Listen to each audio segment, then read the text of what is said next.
Ya, shalom semuanya. Tuhan Yesus luar biasa. Tema khotbah saya pada pagi hari ini adalah, saya yakin saudara mau ya, yaitu cara bahagia. Ini bagian kedua. Yang pertama saya sudah sampaikan beberapa tahun yang lalu. Saudara di Tiongkok, dulu-dulu nih, papa saya bilang begini. Kalau saudara ketemu sama seseorang, pertanyaannya adalah apa? Lu udah makan belum? Ya, udah makan belum? Itu sebenarnya menanyakan keadaan lu bagaimana gitu. Itu papa saya berkata begitu. Kenapa selalu ditanyakan udah makan belum? Ya. Nah, karena papa saya bilang dulu itu di Tiongkok itu zamannya ya lagi perang apalah apa, itu mau makan susah banget. Jadi orang yang bisa makan itu disebut orang yang berbahagia. Kalau sekarang dikatakan apa kabarnya? Ya. Bagaimana kabarnya? Pasti kabarnya baik gitu kan. Nah, kalau zaman dulu tuh di Tiongkok sampai sekarang juga masih, lu udah makan belum? Kalau udah lama nggak ketemu, pertanyaannya itu. Jadi kalau dia bilang, saya udah makan, oh berarti orang ini bahagia. Ya. Saudara kalau udah lama nggak ketemu seseorang, saudara pernah nanya begini nggak? Udah bahagia belum? Nah, pernah nanya begitu? Udah bahagia belum? Ya. Oke, tema khotbah saya adalah cara hidup bahagia. Orang seperti apa yang disebut bahagia? Sebagian akan berkata, ini umum ya, kalau kita punya uang banyak, terus dihormati orang, menjadi terkenal. Kalau saya merenung, karena hal itu membuat orang itu bahagia, nggak mungkin dong penyanyi yang terkenal yang namanya Tommy Page. Saya selalu berkata Tommy Page ini kan penyanyi terkenal, punya uang banyak, kenapa matinya harus gantung diri? Berarti tidak jaminan bahwa uang, harta, ketenaran itu membuat seseorang itu bahagia. Ini contoh. Banyak kan orang-orang yang terkenal mati gantung diri. Itu salah satu contoh adalah penyanyi Tommy Page. Pasti saudara kenal lah ya. Nah, kita mau merenung bahagia yang sesungguhnya seperti apa ya. Oke, berdasarkan Alkitab katakan apa?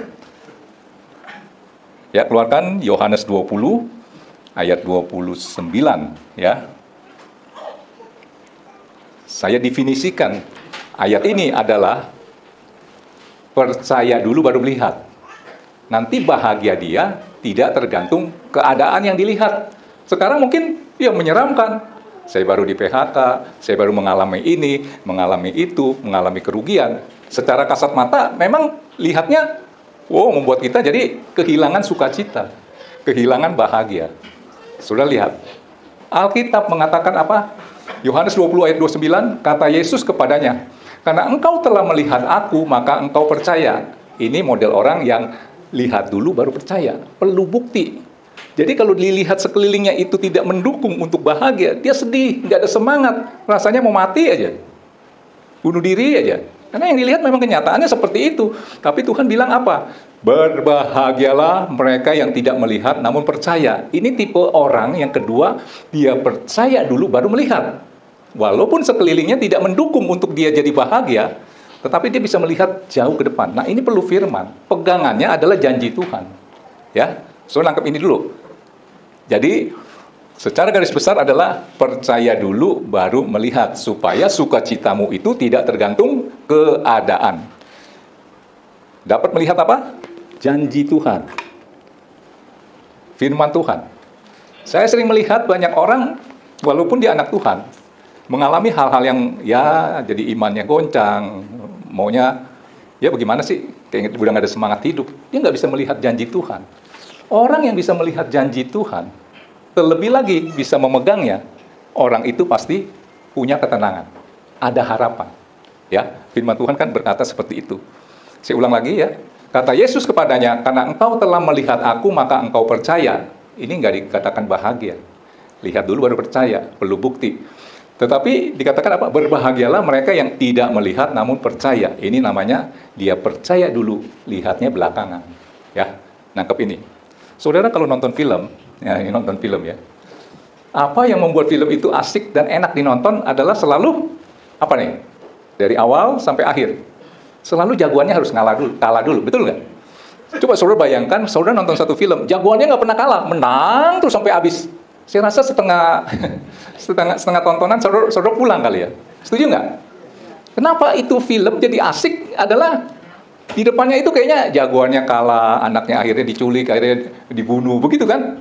Wow, nanti akhirnya endingnya selalu jagoannya jadi menang. Itu namanya percaya dulu baru lihat. Waktu saudara nonton film itu, saudara yakin pasti jagoannya nanti endingnya menang apa kalah? Menang. Saudara kok punya keyakinan seperti itu? Padahal itu udah disetkan oleh sutradara. Untuk apa? Supaya film itu menarik. Begitu juga dalam kehidupan ini. Yang nonton tuh Tuhan. Ngerti gak? Endingnya pasti asik, bagus. Jagoannya akhirnya menang. Saudara jujur ya, mau nggak nonton film yang dari depan sampai belakang jagoannya menang terus, nggak pernah kalah? Mau nonton film itu? Saya rasa nggak ada yang mau.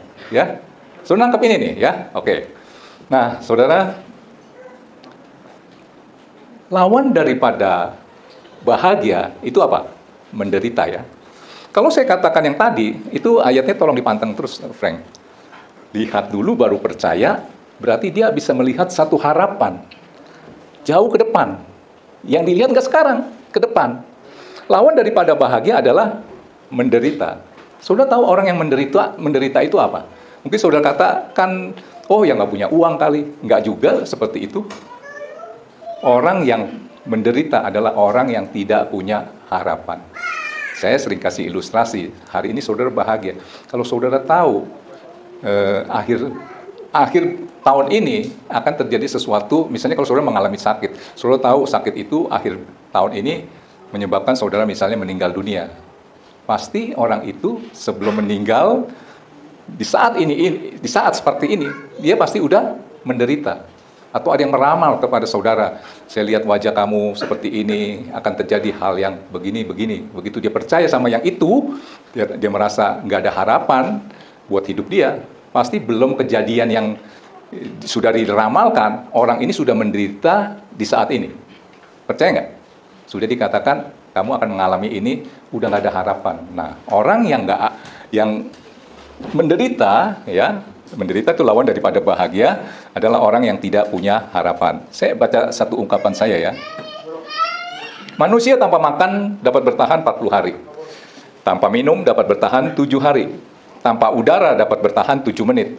Tetapi tanpa harapan manusia hanya bertahan 1 detik. Alias, jeret, bunuh diri. Ketika dia tidak bisa melihat harapan lagi. Kiri, kanan, depan, belakang mentok. Kok dia nggak mau lihat ke atas ya? Ada Tuhan. Di situ dia merasa nggak ada harapan. Dan orang yang nggak ada harapan hanya bertahan 1 detik. Tak, bunuh diri. Nah, seperti tadi yang saya katakan Tommy Page ya. Oke.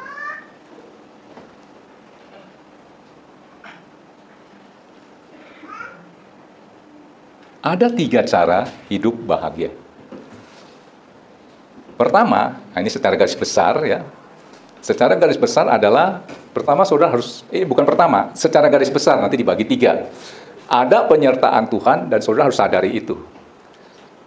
Supaya Tuhan itu ada di pihak kita. Mungkin saudara mengalami hal-hal apa ya, yang melawan apa gitu ya, persoalan, masalah, konflik rumah tangga, dengan bos atau dengan klien saudara.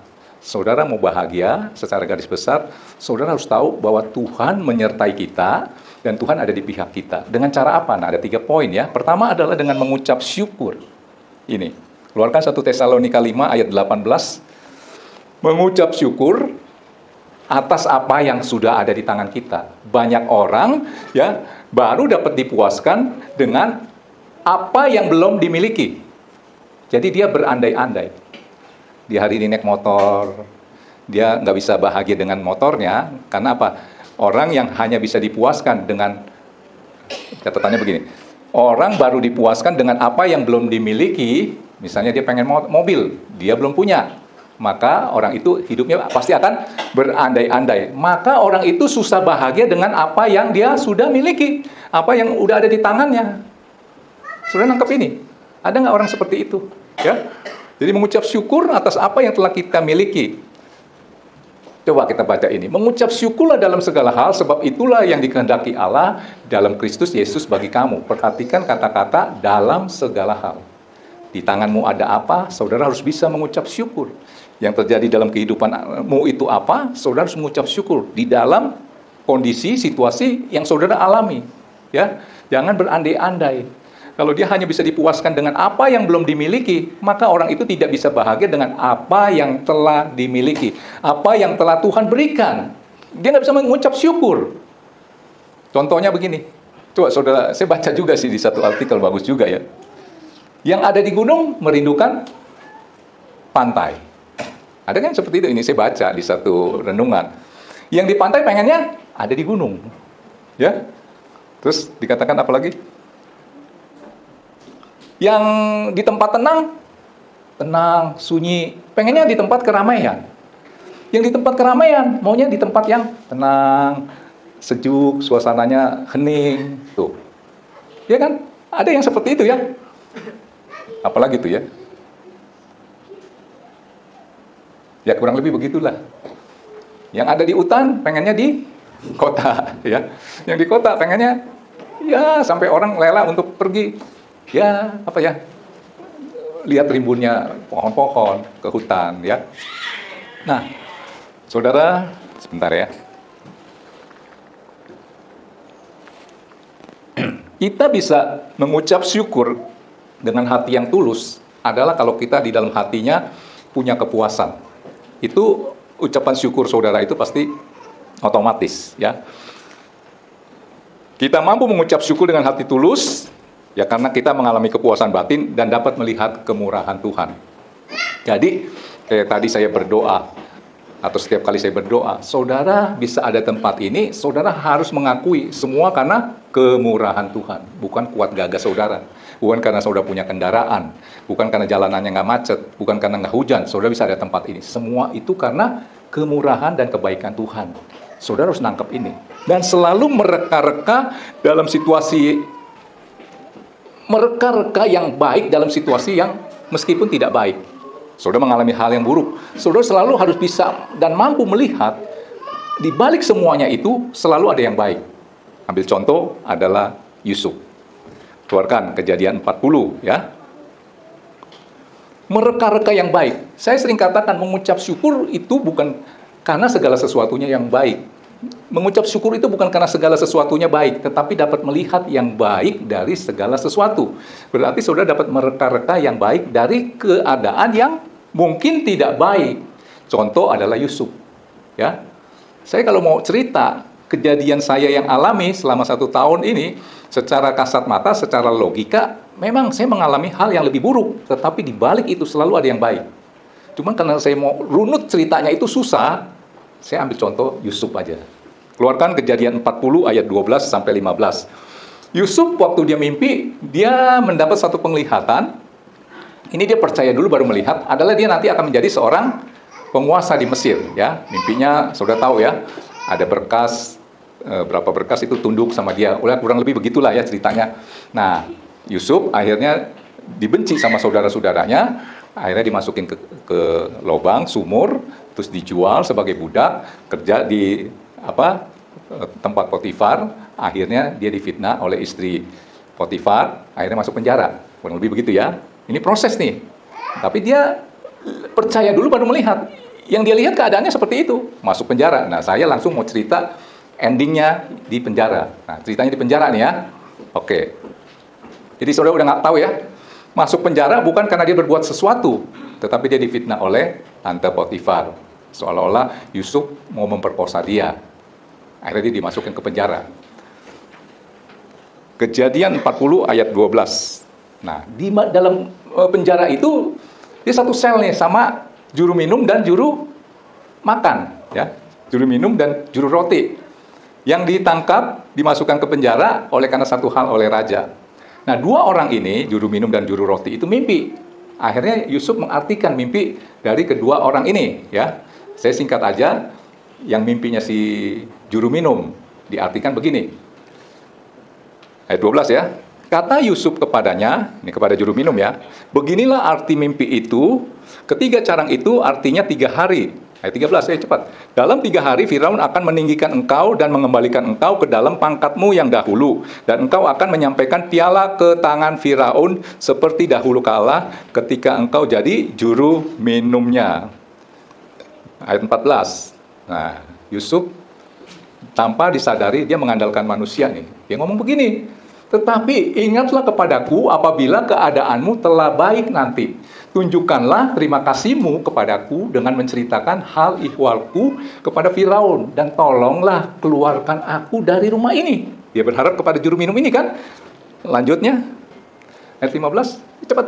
Sebab aku diculik begitu saja dari negeri orang Ibrani, dan di sini pun aku tidak pernah melakukan apa-apa yang menyebabkan aku layak dimasukkan ke dalam liang tutupan ini. Sebenarnya saya tuh nggak layak untuk dipenjara. Entah lu kasih tahu raja ya, kalau kamu sudah diangkat. Ya, lihat cara Tuhan kerja tuh aneh. Ayat 23, perhatikan baik-baik. Ayo 23, langsung. 23 aja langsung. Juru minum itu ingat gak? Enggak. Kok nggak ingat? Pekerjaan siapa? Saudara tahu ini? Tuhan yang mengeraskan atau mengendalikan hati juru minum supaya lupa. Kok Tuhan begitu ya? Tentu saudara akan berpikir seperti itu ya. Waktu Yusuf meramalkan mimpi daripada juru minum, terus ternyata menjadi kenyataan, dan akhirnya si juru minum itu dibebaskan dan diangkat lagi.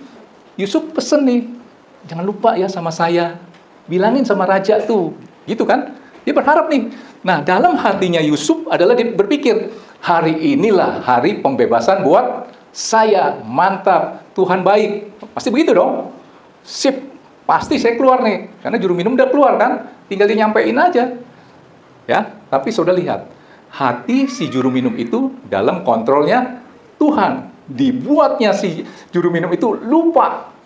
Nah, firman-Nya berkata apa? Tetapi Yusuf tidaklah diingat oleh kepala juru minum itu, melainkan dilupakannya. Tapi Yusuf dapat melihat mereka-reka yang baik dari segala sesuatu. Saudara lihat ini, kelihatannya cilaka 12 kan? Ya, gak ketolong dong. Memang disengaja. Dari cerita ini saya kasih 2 skenario. Skenario pertama, ya, ini skenario pertama. Anggaplah bisa-bisanya saya. Yusuf diingat nih oleh juru minum kerajaan ya. Akibatnya apa?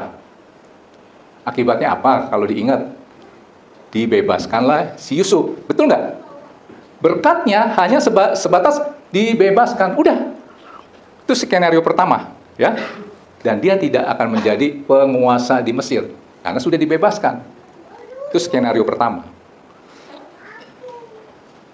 Kalau skenario pertama itu terjadi, keluarkan dulu Kejadian 41 ayat 1. Kenapa Yusuf itu dibuat, juru minum itu dibuat Tuhan sampai lupa sama si juru minum? Karena Tuhan mau bertindaknya 2 tahun kemudian.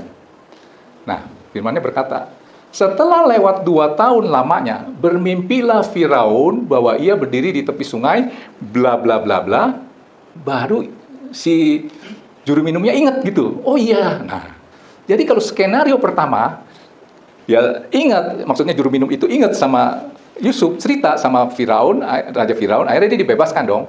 2 tahun kemudian, si raja ini mimpi. Nanti mimpinya ada lah ya. Saya nggak mau cerita tentang mimpinya. Si juru minum kan, oh iya ada tuh Yusuf yang dulu di penjara. Tapi dia mau cari di mana sekarang? Dia mungkin udah balik ke negerinya. Nyarinya susah nggak? Ketemu nggak? Enggak. Sudah nangkep ini nggak? Kenapa juru minum itu dibuat Tuhan lupa? Karena Tuhan mau beracara.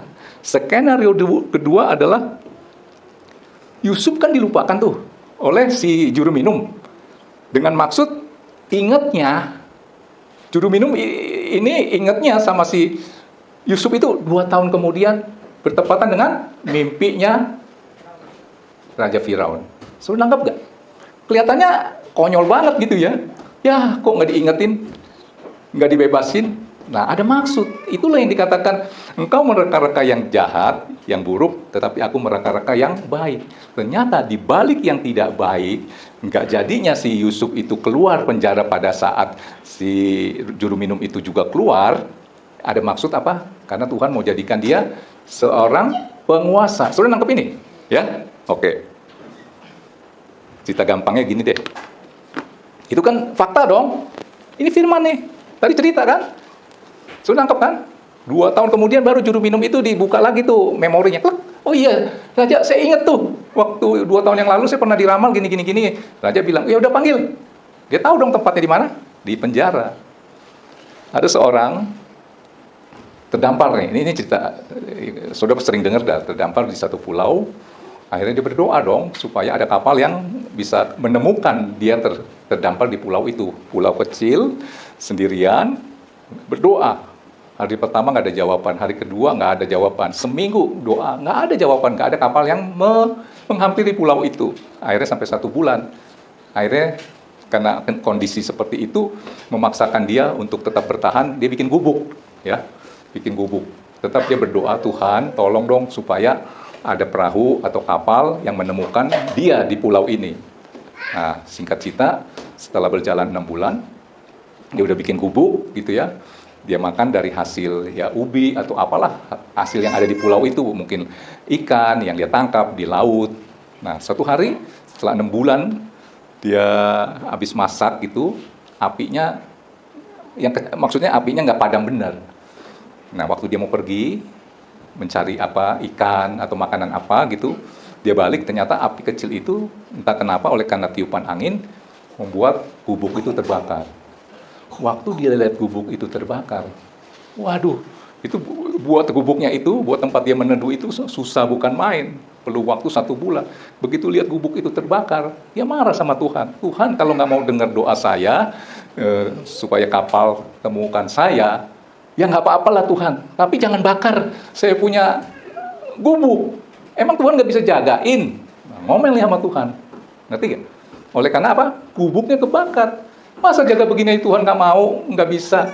Nah, ini mereka-reka yang jahat. Nggak berapa lama tiba-tiba datang tuh satu kapal, menemukan pulau yang dia huni nih.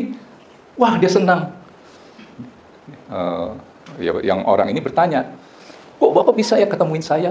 Oh, jadi beberapa jam yang lalu gitu ya, saya melihat ada asap yang membumbung tinggi. Wah, saya pikir nih pasti orang yang minta pertolongan. Jadi saya ikutin itu asap. Asap itu saudara tahu dari mana? Dari gubuk yang terbakar. Di balik musibah, kalau selalu berdoa, mengandalkan Tuhan, selalu ada berkat. Tapi cara Tuhan memberkati saudara, kelihatannya memang konyol. Kelihatannya nggak masuk di akal. Orang gubuk kebakar, kok itu pertolongan Tuhan? Gubuk terbakar, kok itu cara Tuhan memberkati kita? Begitu juga kita. Saya sering katakan, saya diberhentikan, di PHK dari perusahaan. Mungkin bagi beberapa orang, wah itu musibah tuh. Tapi di balik itu justru saya akhirnya, karena saya di PHK, saya bisa jadi seorang pengusaha. So, nangkep ini ya, di balik musibah selalu ada berkat. Asal kita terus mengandalkan Tuhan. Si yang terdampar ini selalu berdoa supaya ada kapal yang menemukan pulau itu. Dia berdoa itu aja. Memang dia nggak berdoa supaya gubuknya dijaga. So, nangkep ini ya. Oke. Terus supaya saudara bisa mengucap syukur, selain tadi saya katakan,